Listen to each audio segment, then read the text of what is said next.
Hello guys! Kumusta po tayong lahat? I hope everyone is okay. Welcome back to our channel. My name is Richelle, a home-based online English tutor working for Rare Job and a virtual assistant working from home too. So I'm so sorry guys, hindi ko muna ipapakita yung face ko ngayon kasi I'm going to share my screen and I'm going to tell you about a company that hires people with no VA experience. So, of course, a lot of us want to work from home, and a lot of us are actually looking for jobs na pwedeng pagkakitaan sa bahay, and we want to apply as virtual assistants. Pero most of the companies that offer jobs for virtual assistants ay nagre-require ng experience. So, this company that I'm going to share with you is nandito sa ating screen. Then the name of the company is the VA Hub. So I already worked here, so I'm going to share my experience working here in the company, and of course I will also share yung reviews ko about this company. So first thing that I want to tell you guys, I'm sharing this because I really enjoyed working for the company and I learned a lot from this company actually because napakaganda ng training nila.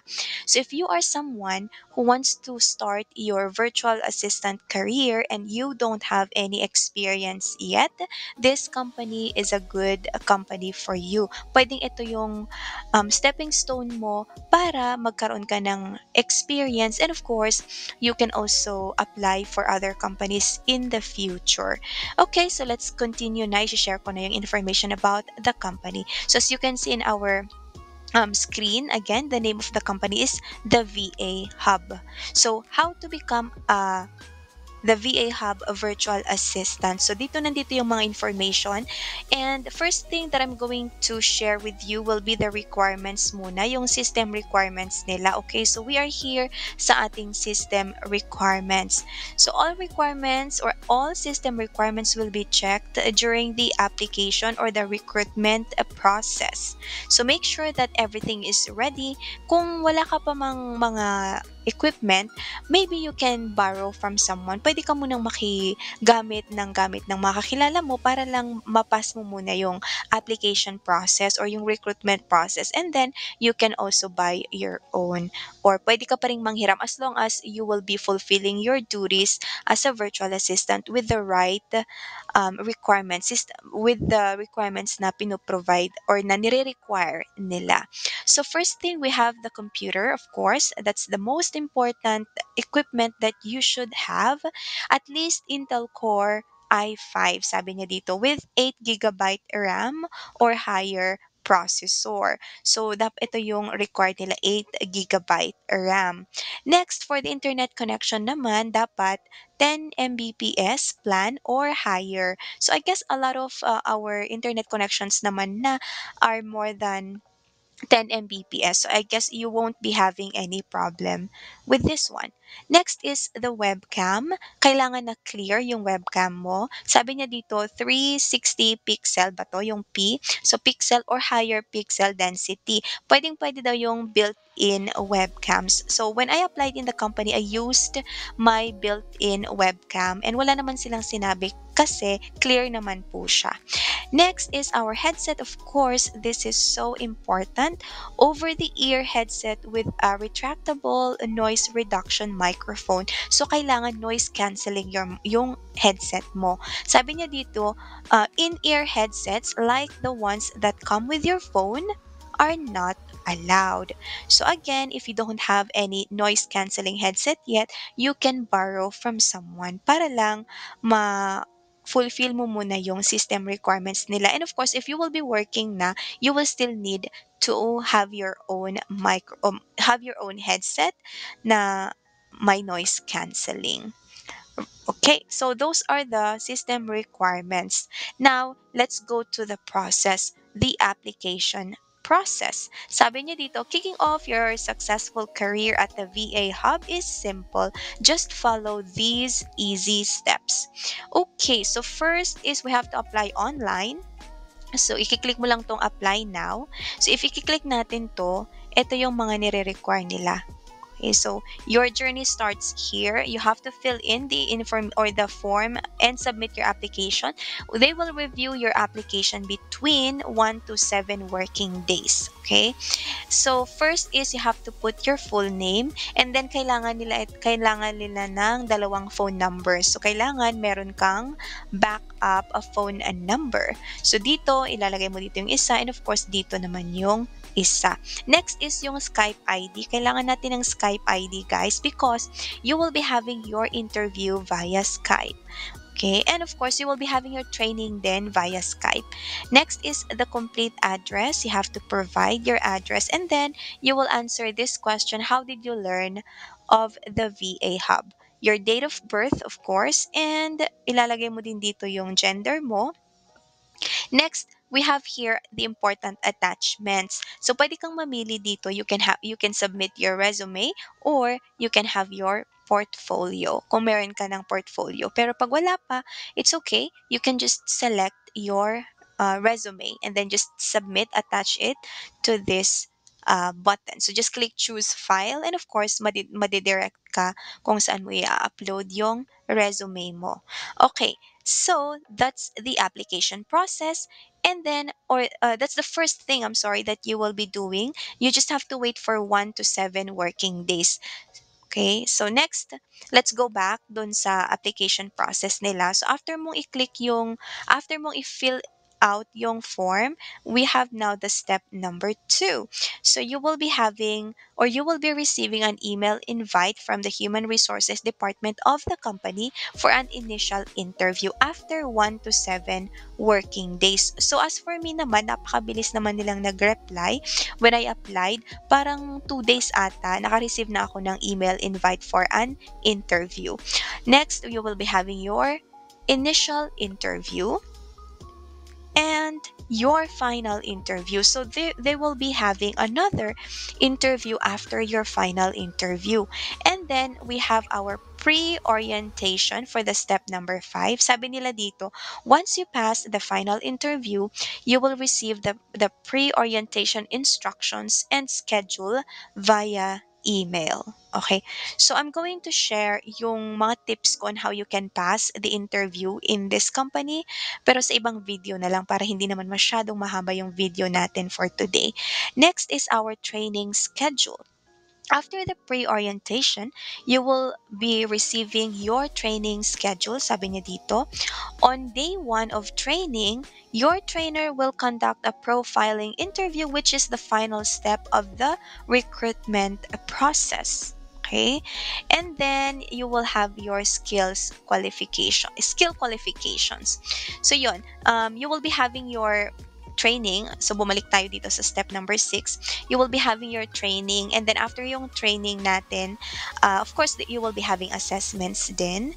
And then after the assessments, pagka pasado ka na, you can start having your clients. The good thing about these companies is that they will be helping you have your own clients. Okay, so it's very good. I-assist ka nila para magka-client ka. And of course, the training here is so good. You will learn a lot. Nung nag-training ako dito, grabe, napaka extensive ng training kasi they will really give everything that you need. Tapos very clear yung mga instructions nila. So you as the VA or the virtual assistant have to follow the instructions properly. So very strict sila doon sa pagfa-follow ng instructions. Next is yung skill qualifications na. So we have here, I will read this for you. The VA Hub is home to successful virtual assistants who continuously show potential, effectiveness, and commitment to helping their future clients grow their businesses. If you think you've got these skills, then let's connect. Sabi niya dito. First is excellent verbal and written communication skills. Our clients are based in North America and Canada, and they rely on their VAs to fluently communicate with their clients, customers, to fulfill tasks like setting appointments, responding to emails, cold calling, and so much more. So again, we have to have excellent verbal, okay, and written communication skills. So you can practice, you will improve naman your English communication skills along the way. But of course, just to pass the interview, you have to practice very well. Kailangan talaga natin ng practice dito. Next is you have to be a tech savvy. Being tech savvy helps our VAs become better at multitasking, which leads to higher productivity and healthier time management that benefits both our VAs and the clients. So for this one, technical skills, sa pagiging tech savvy naman, hindi naman ibig sabihin na kailangan you know everything about technology or about computer or about computers. Pero kailangan lang malaman mo yung mga basic kasi naman pagka nandito ka na sa company, as I've mentioned, the training will be very, very extensive. Kaya ibibigay nila lahat ng kailangan mo and you just have to follow the instructions that they will give you. Next is a can-do attitude. Our VAs are very positive about their ability to achieve success. You must take initiative and be confident in dealing with challenges and new tasks. Of course, everything is difficult sa una lang, 'di ba? Challenging yung mga tasks na may encounter natin at first, but you have to have the can-do attitude. Kailangan lang na you believe in yourself that you can do it. Next, this one that yung sinasabi ko sa inyo kanina, the ability to follow directions. So sabi niya dito, since most of our clients are always busy, our successful VAs are those who require minimal supervision and ask for clarification only when necessary, like after maximizing all available resources. So, we have to make sure na nagbabasa tayo, nagre-research din tayo para hindi natin masyadong maistorbo yung mga clients natin. We can ask when necessary, sabi niya dito, after maximizing all available resources. So you can also have or you can also improve your ability to follow instructions or directions dito sa training nila. Napakaganda ng training. Next is great analytical skills. Our VAs can envision, communicate, and solve simple and complex problems using critical thinking. So, critical thinking is essential in making strong decisions that benefit your client and, of course, your team. Sabi niya dito. So, ayun guys, those are the skill qualifications. If you can see, hindi naman masyadong strikto, 'di ba? Hindi sila nagre-require ng kung ano-anong mga qualifications, skills. You just have to have this general, parang basic naman na tong mga to. If you're going to apply in any kind of job, 'di ba? Dapat meron ka ng mga qualifications o mga skills na to. Especially yung can-do attitude, especially if you are new in this industry or in this kind of job. Okay, so next, let's go to our um, specialized training and assessment provided, sabi niya dito. So, we have here yung parang pwede mong i-handle dito yung I don't know if you can call this these industries, 'di ba? Yung industries na pwede mong pasukan dito sa company na to. First is real estate. So dito ako napunta and with marketing siya eh. May kasama siyang marketing kasi we also had social media marketing. So, pero most of the clients here actually are from the real estate industry. Okay, so these are the trainings that you will be having. Napakaganda. You can read everything when you go to their website. I will be including the link of the website sa description box natin sa baba.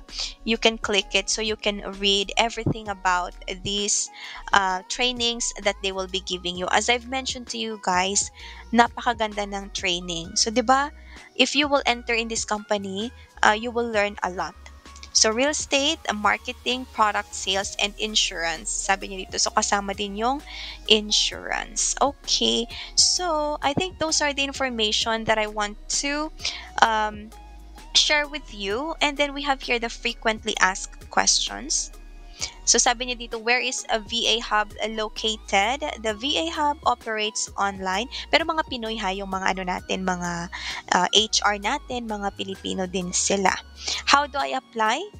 So go to the Podio link in the description, enter all requirement information, attach your CV, portfolio, or video introduction. And then next is, sabi niya dito, uh, another question here, guys. I think this is so important. I sent my application but I wasn't able to get a response. Sabi din dito ng yung answer nila, if you do not find the email in your inbox, please check your spam folder.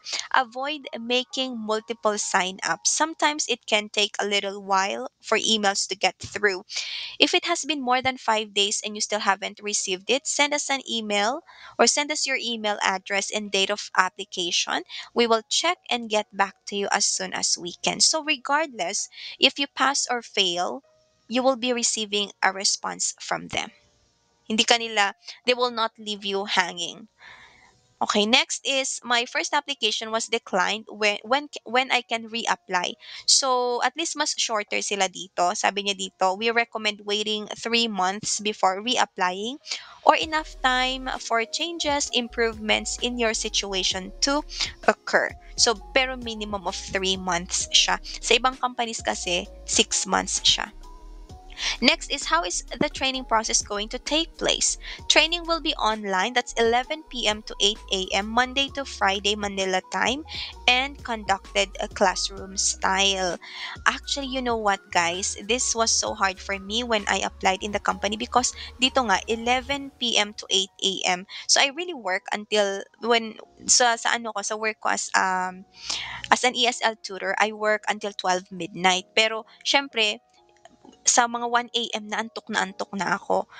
Napakadami ding information na kailangan mong matutunan sa training. So you really have to help yourself.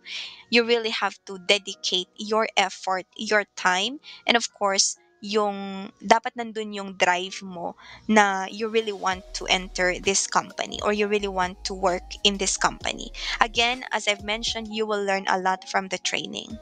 Next, is the training paid? When will I receive it?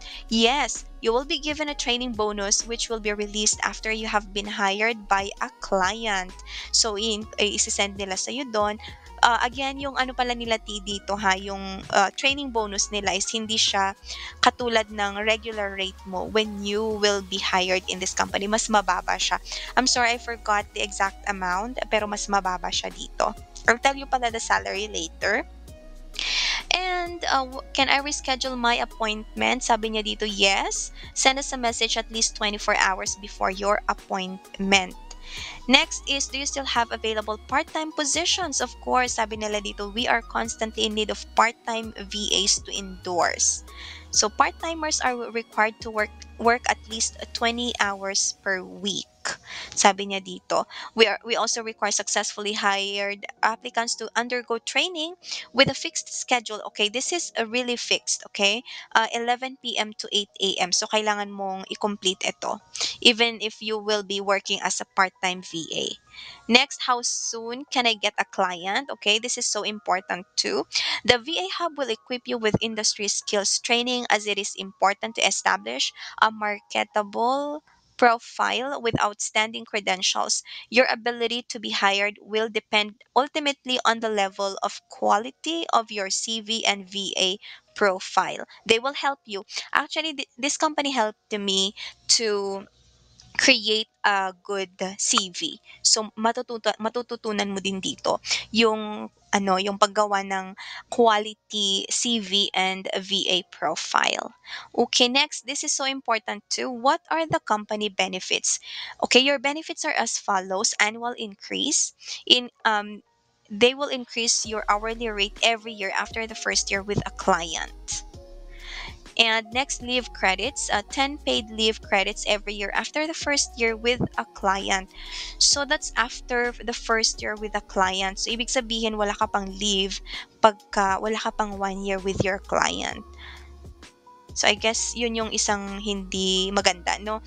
Kasi dapat mga 6 months ganyan sa regular o sa other companies. Pero yun yung nila, yung policy nila. Next is, when are you entitled to receive benefits? All company benefits are only applicable to hired full-time VAs. Benefits will only be granted to VAs with satisfactory performance. So we have your behavior, attendance, and output based on their supervisors and clients' assessments. So you will be having your assessments too.